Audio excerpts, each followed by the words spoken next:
definitely has Game & Watch like under there for a bad matchup. I can't imagine. Obviously, Leo is very much positive on Meister, but that just feels like a skill thing in my opinion. Yeah, we're gonna see the Rob. Like I said, that set, it was baited me, bro. Not close enough to warrant a different character. Joker means everywhere in Texas are ready for this this VOD, but you know, maybe just keeping it fresh, keeping it warm in the pocket. But I think it's just a button check character because he can be pretty technical and stuff like that. And Rob, you know, doesn't really have too many technical buttons. You know, he's a robot. He's efficient. You know, he's all about optimization. Kill him in one hit. Yeah. Or at least in one exchange.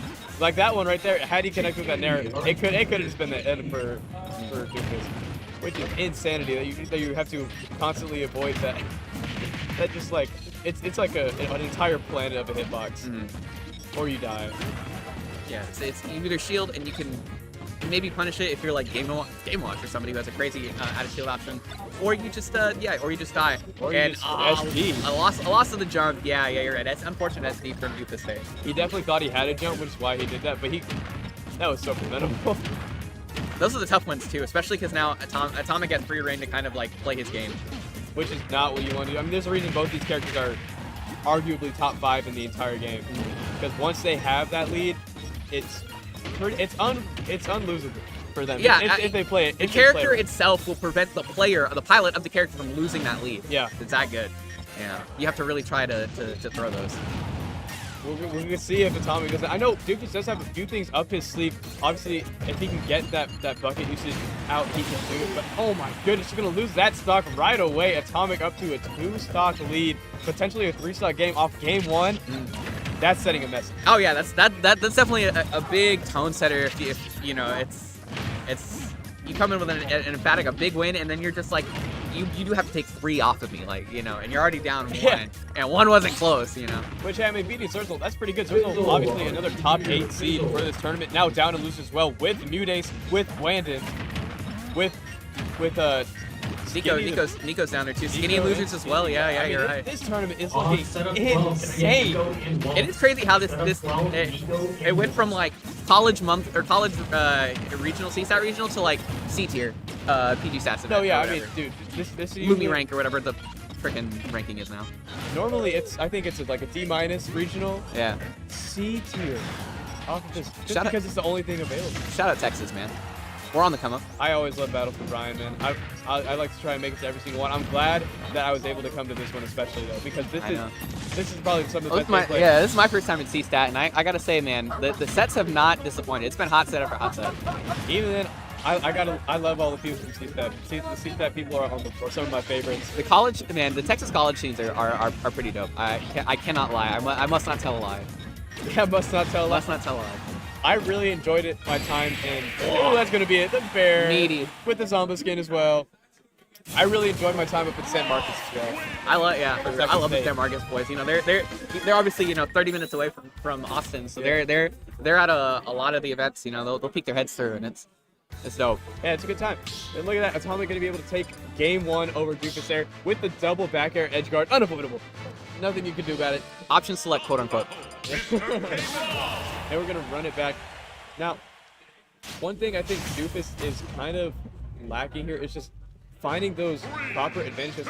You know, Rob's a really big body, he can get combos super easily, but he just can't find the open. I feel like it's one of those things. I touched on it before, where I was like, whenever you have a really good matchup against a character, for example, one as potent as Rob Game & Watch, you feel like you should be winning. So as soon as you start losing, you can get frustrated. I think Doofus is one of those players who can get very frustrated with things like that. For sure, and especially it's hard too, and like knowing that like a lot of the bleeding and a lot of the reason why that first game was like there was as big of a gap as there was because of that SD. And you don't want to like beat yourself down. You shoulda, coulda, woulda. You know, at least we're on a fresh game here. He's keeping it close, so we'll see. Gotta watch out these early stock Atomic. Atomic's real good at pulling out these like crazy kill setups, like game 3. Yeah, I think you were absolutely on the right track there. Just with characters like this, having those big leads in the beginning could be so huge, dude. And we saw that it went from even to not your game. Yeah, to all right, 1-0. You know what do you mean? Yeah. Look at actually hitting the advantage sequence there, going a little bit overextend, a little bit of an overextension there with the up B. But hey, he's still keeping the advantage there. That's just how good of a character Game & Watch is, man. Yeah, and I think I know Doofus is like is definitely on the more aggressive side of Game & Watch. Exactly. But I think a lot too. It deals with the fact that Rob like doesn't really want to play like neutral with Game & Watch like at all. Rob is more content like playing this kind of like, I don't want to say like berserker play style. He was scrap though. Yeah, he doesn't really want to like play this like long game because like he can't really like pressure Game & Watch the same way he can pressure other characters with gyro and with laser and things like that. Which ties back into Doofus, you know, forcing his openings. Like Atomic will approach. He can't laser and just shoot gyro at you because you can just give it right back to him. Yeah, and even then, like your anti-air assist Game & Watch is so crazy too. You know, you can compete with Rob Nair on your shield, which is insane. You don't have to play his game. But look at that, Atomic finding that opening there. I think Doofus starting to come around now, but look, he's immediately back with those aggressive Nairs off the platform. Look at that, nearly getting the spike there as well. Yeah, crazy pursuit. Oh man, double fair into the topped it off with the judge hammer to put a bow on that too. Shoulda, coulda, woulda. Yeah, that 9 would have been insane. That's a 11% chance starting out the window. I'm sure he'll get another one of those. Yeah, like you were saying earlier, like Atomic can't play the Rob game. I can't believe that I'm watching Rob without using lasers. Yeah, I mean, look, you can see there, Doofus keeps anticipating that laser too, and he's got two bars already. So that on top of a full laser, you can see blinking line on Rob's head, that will be a stock at a very obscenely low % if he hits that bucket. Yeah, even though Doofus isn't exactly a lab rat, he has those bucket combos. I've seen him do like a forward air, like footstool bucket, whatever it is. Yeah, it kills at 20. Made it look so cool. It's the coolest Game & Watch you'll ever see just because it's so aggressive, it's so in your face, and it's so explosive, man. Like you don't see that type of explosiveness with most Game & Watches. You're mostly seeing, you know, kill that 180 with back air and just win neutral every time. Well, I mean, Atomics again patted himself a bit of a lead here. Bucket on deck though. There it is. And that bucket, it transcends stocks as well. I completely forgot about that. So you just need to get one laser per stock, and now you have a womp. Right. I mean, on the bright spot too, this is last stock for Doofus, as he may just straight up back from this. This is last stock for Doofus, so like Atomic can now play with laser pretty freely, especially this %. Yeah, you know, if he gets bucketed here, great. He doesn't have to worry about it on his third stock. Dude, I know Doofus has those shield break setups as well on him, but Atomic gonna close it out 2-0 over Doofus.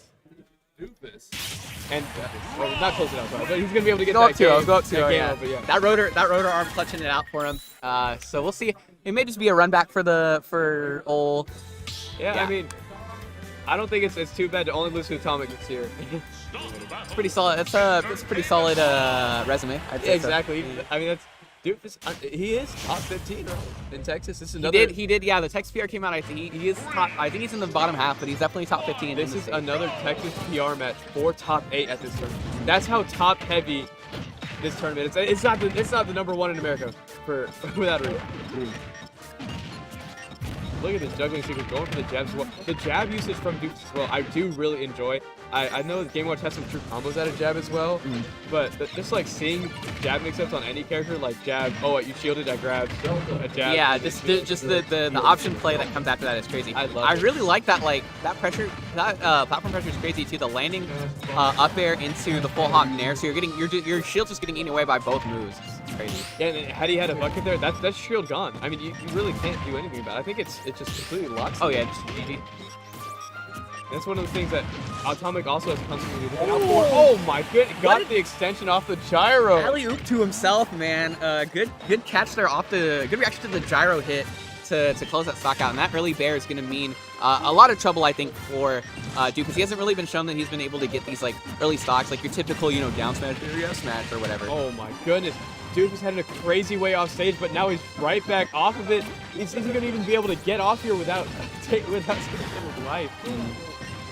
Yeah, down a stock already, eating some damage. Oh, waited out, gets the 9, but alas, no Rob to be hit by said 9, and he's just, that pressure's insane, and a character's light as Game & Watch, that little bit of rage seasoned on top is going to close it out. Big lead for Atomic in the third game. Even with good DI, it just sent him into the skies, and like you said, this is looking pretty good for Atomic to wrap up in a 3-0 handshake as our last qualifier for top 8, right? Winner's side at least winner's side, yeah. I think we got some losers to wrap up, and then we'll have our top 8 set for the boys to take this evening off. But man, I know Doofus can make it big. I have seen him with those comebacks before. I've seen him in those DBZ things too. I mean, I've seen him and Dark Angel do it all the time. They're just always so close. And I think he could really do it, but he's just got to find a way to get in against Atomic. I mean, it feels so simple when it's like, it's R.O.B, big body, whatever. But this character, like we said, top 5. Look at this option coverage from Atomic. He's just bringing him from side to side. Not going to let him get off the ledge, and down airs him with the jump get up.